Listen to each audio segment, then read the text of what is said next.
최근 드론은 공공행정에서부터 농업 분야, 산업 안전 등 아주 다양한 분야에서 사용되고 있습니다.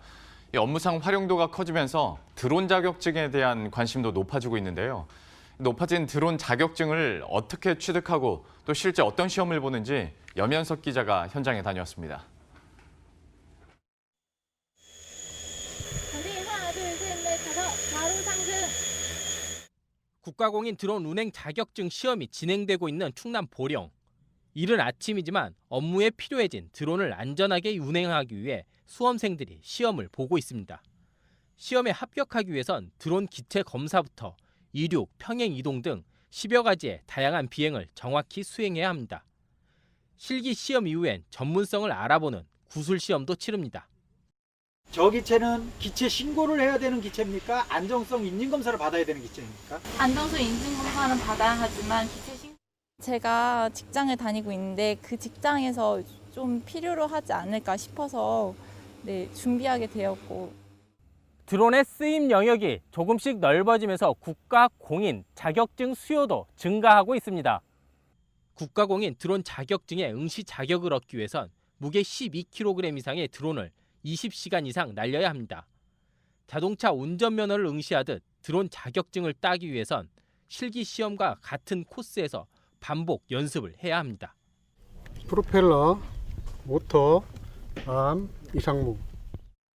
업무상 자격증이 필요하지만 직업과 연습을 병행하는 것이 만만치는 않습니다.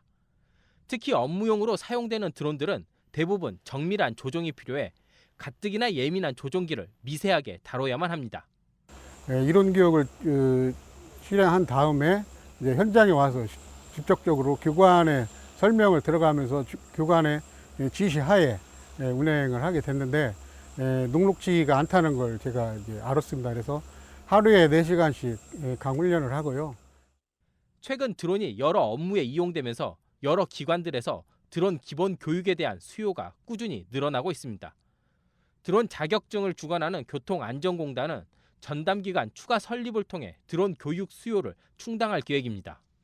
또한 2020년 하반기 완공 예정인 시흥시의 드론 복합교육센터 및 화성시의 자격연구센터에서는 드론 조종교관 법정교육, 특별안전교육 등 안전 수준을 확보한 전문 인력을 양성하는 전담시설을 구축하고 특히 드론 활용도가 큰 농업 분야에서는 직접 찾아가는 농업 맞춤형 교육도 진행하고 있습니다. 기본적인 드론 이론 교육과 컴퓨터 시뮬레이터를 통한 기본 교육을 진행하고 있습니다. 드론은 자동차하고 좀 틀리게 하늘을 날르는 부분이기 때문에요. 우리가 드론을 안전하게 날리기 위해서는 법은 지켜야 되는 겁니다. 법은 지켜야 되는데 그 기초 조작 방법을 좀 전문적으로 아니면 조금 강의를 좀 들으셔서 최소한의 조작 방법을 배우셔서 하면 안전하게 날릴 수 있을 것 같고요. 정부는 조만간 법 개정을 통해 드론 자격증을 운전면허처럼 드론의 크기와 활용도에 따라 이수 비행 시간 등을 달리하는 등 합리적인 요건으로 바꿀 방침입니다. 머니투데이 방송 염현석입니다.